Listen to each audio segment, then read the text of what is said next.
to the NXT Podcast, your home for weekly NXT reviews and insight. The beautiful part of NXT is that when one dream ends, another dream begins. Find all of your NXT news, recaps, and analysis right here. So with that being said, we only have one question for you. Are you ready? We thought so. Let's get the show started right now.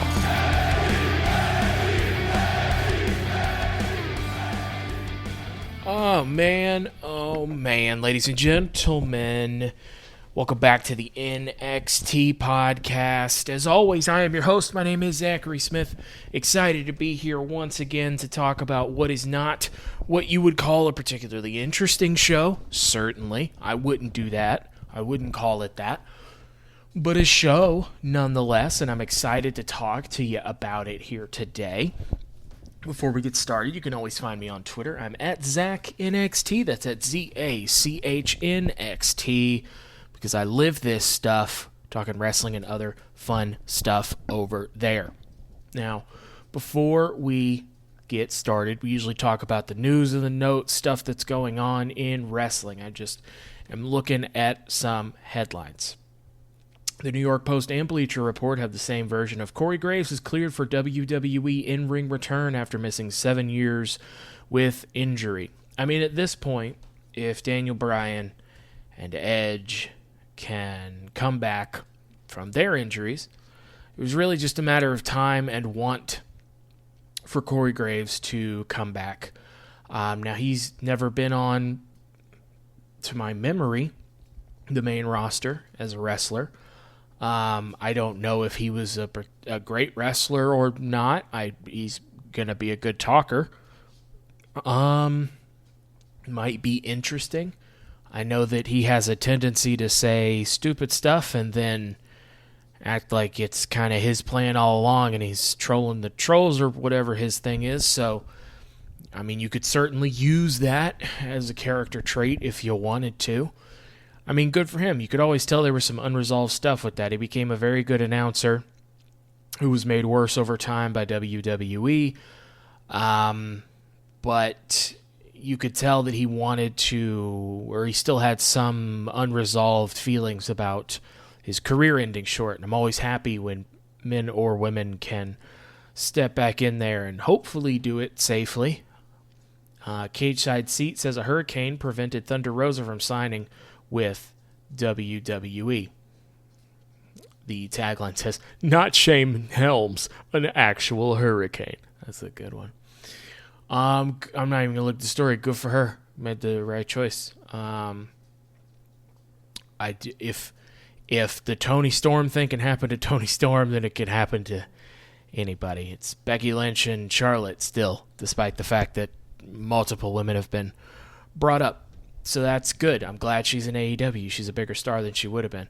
Wrestling Inc. Goldberg on the possibility of his son Gage becoming a WWE superstar. I don't care. I don't like watching Goldberg. And if I know WWE, they're going to hit me over the head a lot with the fact that he is, in fact, Goldberg's son. And I don't care at all. I think Goldberg has like one more match on this contract. I don't know how long he's staying around, and I don't care what his son does, really. So, good for him.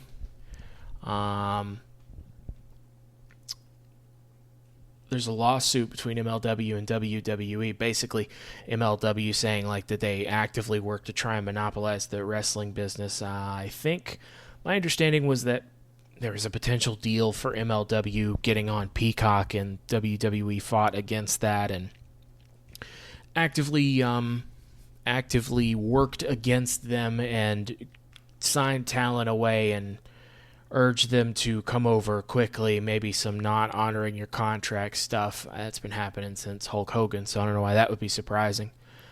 Here's the thing. Nothing's going to come of this lawsuit, probably. But it's interesting.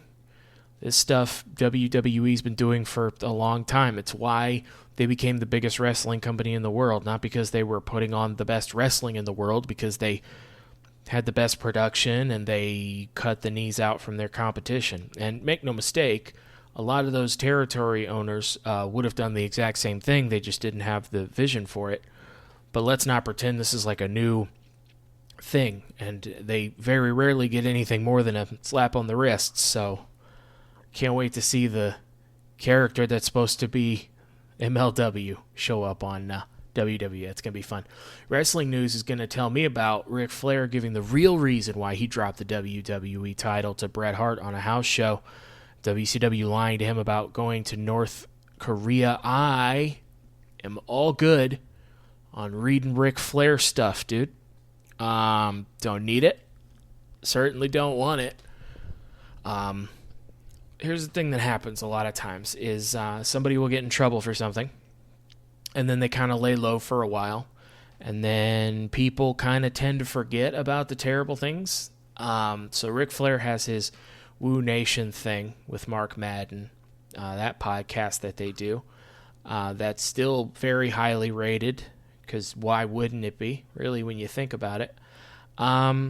And so what's slowly happening is that people are kind of overlooking it like, all right, well, he's the best ever and he's still entertaining, and, I want to, look past everything and just relive the good old days with Ric Flair. And I get it. Ric Flair's a pretty important person in the history of wrestling. It's the truest definition of a Hall of Famer to say that I can't adequately tell the story of your business or sport without telling your story. And that's true for Ric Flair. However, I think this is how people get put in positions of power in the first place. They're held up on a pedestal because of prior accomplishments, and it gives them a pass to be a bad person. So if you're Ric Flair and you do all these bad things, and then you realize that you just have to sit for a few months and people will just forgive you, then whatever in the world would stop you from doing it in the future? There would be no incentive. And that's why the whole, you should cancel culture is not a real thing. It's not we're canceling you because, we feel like it. It's not, you're like a real bad person and you've been telling us to separate art from artist for a long time. And that's kind of how bad people get away with stuff. And I say that to say that I don't need any more Ric Flair stuff. I'm all good. Thank you. Don't need to hear about Ric Flair again until there's an in memoriam thing about him and we all pretend he didn't do all that stuff, really. That's really all the info I'm going to need about him, so that's cool. NXT time. We have a recap of the New Year's Evil main event and Braun Breaker winning the NXT title. During that video package, Braun says he's unbreakable. Do you get it? That's his name. It's pretty cool, huh? Braun looks pretty good with that title. We will see how they do with him. Now, it's important to note it's not as much how he does, because I know he can do it. It's what they do with him. And you'll see what I mean in just a minute, because we are starting the show with the new champ. And boy, we got a quiet crowd here tonight. That's always good. That makes for a good show. Glad we don't go to Full Sail anymore. He gets You Deserve It chants, and slowly but surely it's mixed with No You Don't. Braun gets a mic and says, Ciampa, I just want to say thank you. Ciampa's a great performer and athlete, and he's an outstanding human being. When the match was over, he hugged me, and he said, congrats, kid. It's your time, and went into the audience to pay respect to my father, Rick Steiner. So he says, I got big shoes to fill, but I'm ready for this. He says NXT doesn't have a bye week. Each week we got to get back on the horse and perform. So anybody in the back that wants to come out and challenge me, know this. Every day when you show up for training, I've already trained. If you're watching film, I've already watched it. You want to leave early? I'm staying, because I'm the freaking NXT champion. I will prove why I earned this title each and every week. Now, here's the thing. That was a bad promo. Now, was that a bad promo because of Braun Breaker? Absolutely not. I don't run a wrestling company. I'm sure they would quickly remind you. But I would like to point out a few things based on the fact that I've been watching wrestling for a good number of years now. And especially, I've been watching WWE wrestling for most of that time. And you start to see patterns, you start to see how they like to do things. One of the things that they like to do is there's a character that comes up as a badass, a no-nonsense, tough, in-your-face, kind of crude guy, usually. And he gets real popular with fans real quick because he's not so much a character as he is just a guy that'll fight you, right? And is believable. It has a pedigree maybe, or has a certain look to him, a certain presence, something to that effect. And that guy has kind of a meteoric rise.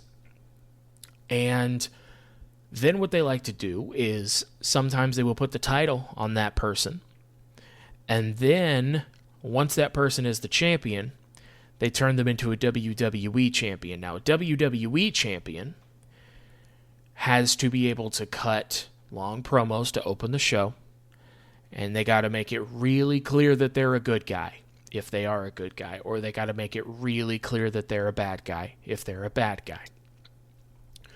And then what that does is it dilutes that character and makes them not interesting. So, pretty soon, if this continues like this, you're going to hear a lot of fans either booing or not being interested in Braun Breaker. And some people are going to say, boy, those fans are fickle. He got success and they turned on him. And that's not it. It's that the character is now going to be different. And it's going to be kind of the generic WWE babyface stuff that hasn't worked since Hulk Hogan. And they haven't let go of. And that's a very specific criteria of a wrestler coming up that way. The two examples that come to my head are Kevin Nash, Diesel, and Roman Reigns. Kevin Nash starts as Shawn Michaels' bodyguard. This big, bad guy, used to be a bouncer. And then he wins the title. And listen, WWE Kevin Nash was never going to be your top guy and you have success. But he never had a chance because he was turned into like Hulk Hogan 2.0. I'm the good guy. I'm going to be seen shaking hands and kissing babies and all that. And what that did is it made Kevin Nash not cool. And fans started to turn on Kevin Nash, Diesel. Not because fans are fickle, but because you are now presenting me with a different character than the one I fell in love with. And then he didn't rebound from that. And then Roman Reigns is a standout to WWE and FCW. And he is put together with Seth Rollins and Dean Ambrose, now known as Jon Moxley. And they form the Shield, and they're brought up to the main roster. And it takes a minute, but they become the biggest thing going in WWE. They were as protected as anybody. They were put in great spots. The Shield is one of the best factions ever. It produced 3 legitimate main event talents that are still going to this day. Jon Moxley has branched out and has taken over kind of the AEW and independent side, and Roman is absolutely the top guy in WWE. Seth Rollins, at different times, has been a top guy, but is very important to the show. And what happened in the Shield is that Roman was always made to look strong. Got it, nailed it. And little by little, he started getting more of those moments, and then the Shield breaks up, and they very quickly try to get Roman Reigns to be a babyface and in the title picture. And he starts saying ridiculous WWE babyface things like Diesel did. And then fans didn't like him. Do you know why? Because he wasn't very natural at it, because that wasn't him. And also, we know that WWE scripts their promos, and I know as a WWE fan what a WWE promo sounds like. That's why kids love John Cena and they loved Roman Reigns, because Roman Reigns looks like a friggin' superhero. And he's cool looking. And he has a cool vest and different gear. And he said suffer and succotash. He made fun of the bad guy. But if you're an adult who's been watching WWE, one, his music and his vest didn't change. He's the only one that didn't change from the Shield. And now you're saying Diesel, Hulk Hogan stuff. I've heard this before, and this is not who Roman is. This is a different character. Now, I do not mean to be dramatic, but all I know is that the first time I've seen Braun Breaker after winning the NXT title, under the new regime of NXT 2.0 led by Bruce Pritchard, I hear the same stuff I've been hearing since the 80s. And a lot of people said, oh, well, these people running it now found success in the 80s, 90s, 2000s, and somebody made a great point. It's not the 80s, the 90s, or the 2000s anymore. So all I can do is hope that what I am pretty sure is happening isn't happening. And this wasn't a great crowd, but they got nothing from this promo. And I can't stress enough how much that is not Braun Breaker's fault. And if this fails, they're going to say it was Braun's fault, and it wasn't. They gave me a different character today than they have the whole time he's been in NXT. Tony D'Angelo promo on Pete Dunne says he's going to hurt him. He knows like 16 ways to use a crowbar. He's only going to use like 3. He uses all the stereotypes you could ever want. It's a crowbar on a pole match. That is a real thing. Recap of Raw. AJ Styles is fighting Austin Theory. Grayson Waller interrupts and they fight. AJ runs Grayson off. That's pretty cool. Grayson Waller being on Raw. That doesn't happen a lot. Usually you only show up on the main roster when you're called up. It's pretty cool. Mandy Rose is at a pool again because we need to show her in a bikini. Who is this for? Like, legitimately, who is this for? Because I'm sure, sincerely, that Mandy Rose is an interesting person with interesting thoughts and ideas, and I would love to know more about her than the fact that she is attractive. I am a straight dude, and I do not get it. I don't understand what the point of this is beyond somebody be like, oh man, she's hot. I don't understand what this is for. She in fact says I make the women's championship look hot. Yeah, that's the problem. And again, feel like Mandy Rose isn't the one that's like, I need to constantly make puns about being hot and be shown at the pool. It's almost like WWE sees women more or less the same way if they're like blonde. It's weird. It doesn't make me interested to watch more of Mandy Rose because she's in a bikini. Like, who is she going to fight next? What does she think about her win? What does she think about her next opponent? Just show me like an interview series with her where she's fully clothed. And like, show me or tell me rather what's interesting about Mandy Rose. That's what makes you care about a person, not whether they are attractive or not. So whatever, I guess. Joe Gacy and Harland are in a Dusty Rhodes Classic play-in match. They're going against an enhancement team I haven't heard of. The enhancement team seems cool. I'd like to see more of them. I wrote in my notes here, but they are going to lose. I was dumb. Joe Gacy has a fun theme. I'm not going to lie to you. This is a nothing character that they're not going to do anything with, but his theme song's pretty much a banger. Then I wrote, oh, nice, dude. Harland is hitting somebody in the corner, and the ref gets to 5, and he doesn't break the hold, and he disqualifies Harland and Joe Gacy. Nice, dude. I think they usually do this, do this finish to show that somebody is unhinged or that it's like supposed to intimidate you because they're inflicting violence and they can't stop. And it, to my memory, never works. Like maybe in the 80s or early 90s, like when wrestling was still real to people and like people weren't as smart to the things they do, because it's not so much that people get smart to the business, it's that they get smart to the formula WWE uses. And so like maybe that worked, but when, before we had seen them tell the same stories over and over. But now that we have a DQ finish for not breaking a hold does not make somebody like interesting or unhinged or intimidating. It makes it a waste of a match and it's boring. And I understand that's supposed to be character building, but like Harland being unhinged and liking to inflict pain upon people is something I already intimated from Harland and everything about the way he looks and is presented. So I don't know, man. Idris Enofe and Malik Blade are now in the Dusty Rhodes Classic. Okay. It feels like we just had a team that basically makes their debut in Pursuit of the Dusty Rhodes Classic, and that was MSK last year, and that worked out great. So I don't know who's winning the tournament this year. I would assume it's not these guys, because that would be the same story twice. But what do I know?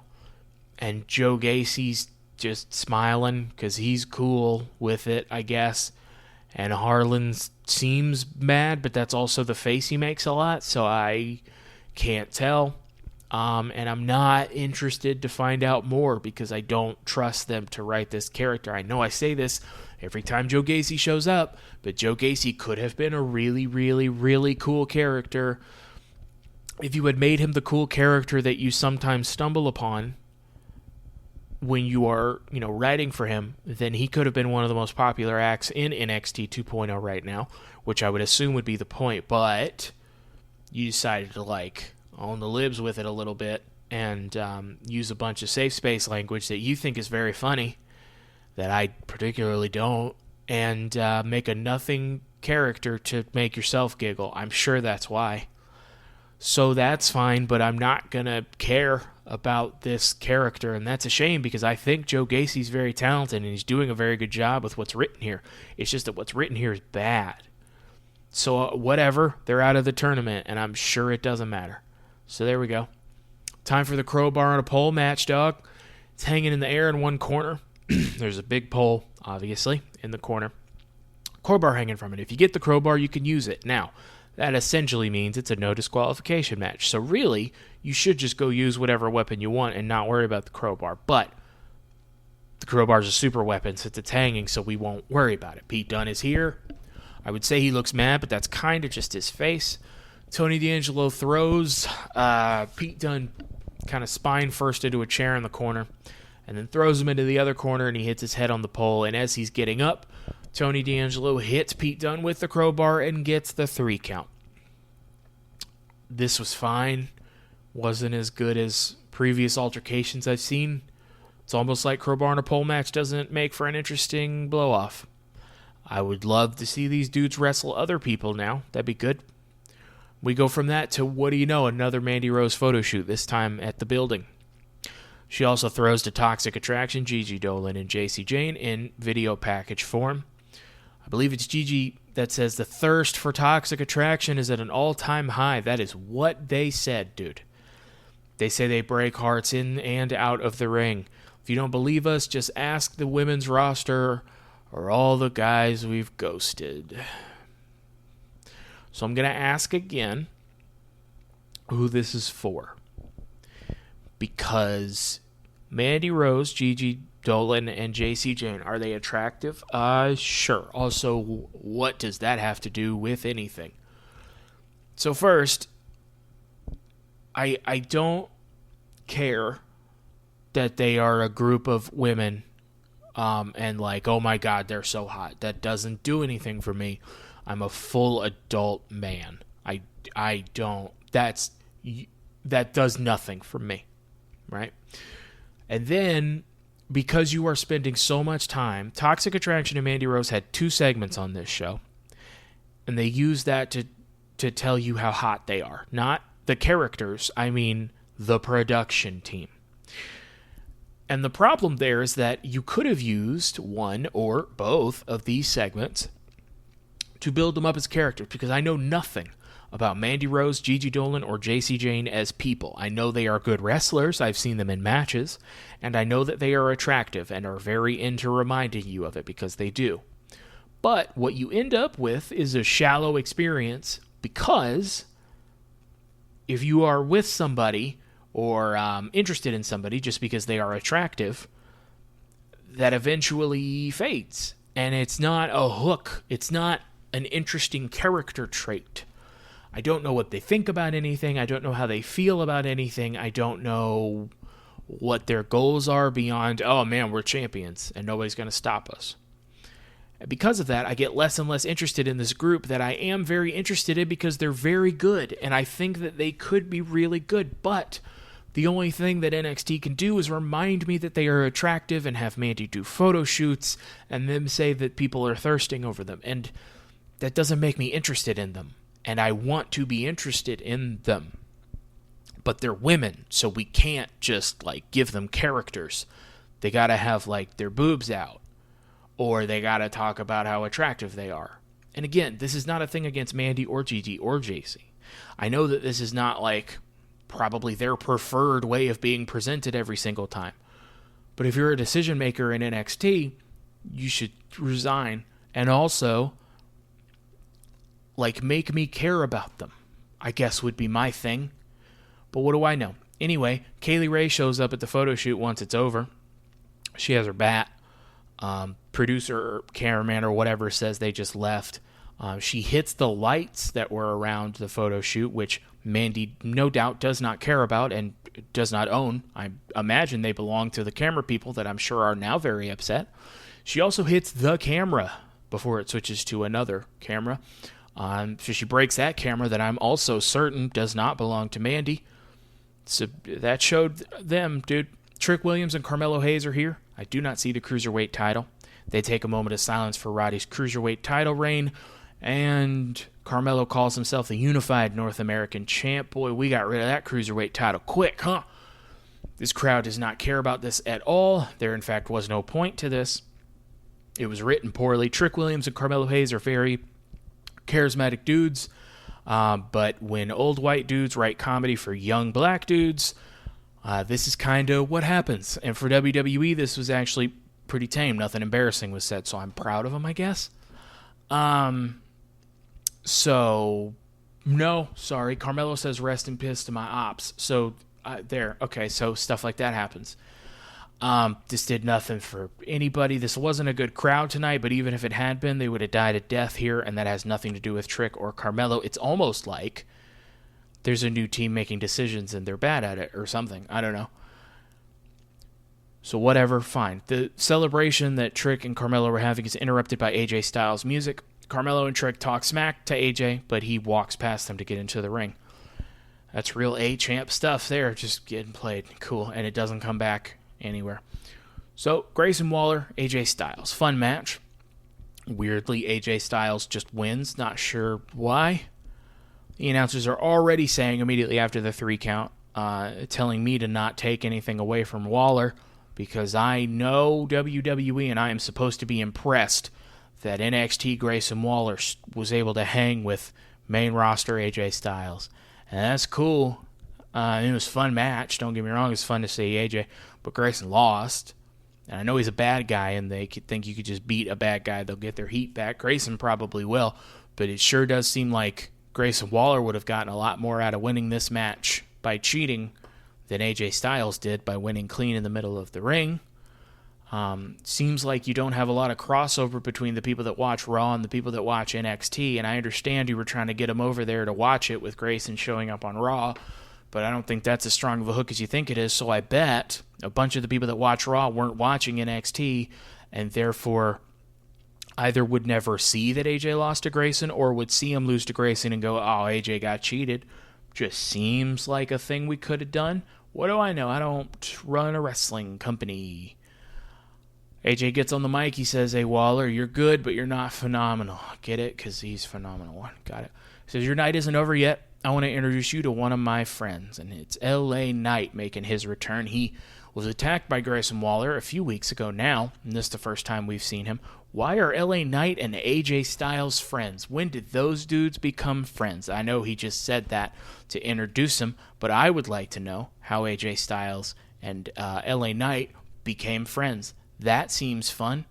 But now it'll be LA Knight and Grayson Waller, so that's a good foundation for a feud. LA Knight's really good. They don't know what to do with him, so I'm not sure why they signed him, other than to not go to AEW, I guess. And Grayson Waller is, for all his boasting, is a big star at NXT. He's one of the most important people in NXT.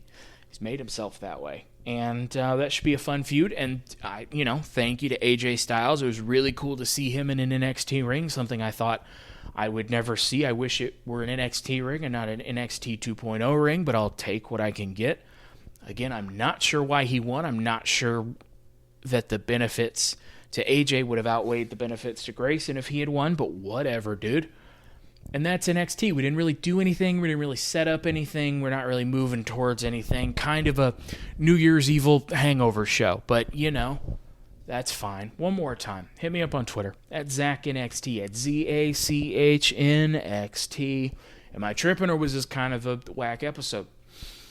And in the meantime, I will catch you here next week. That is it for NXT, so that is it for me. I have been Zachary Smith. You have been fantastic. As always, are you doing something new with your hair? I really like it. I'm Zachary Smith, and thank you for listening.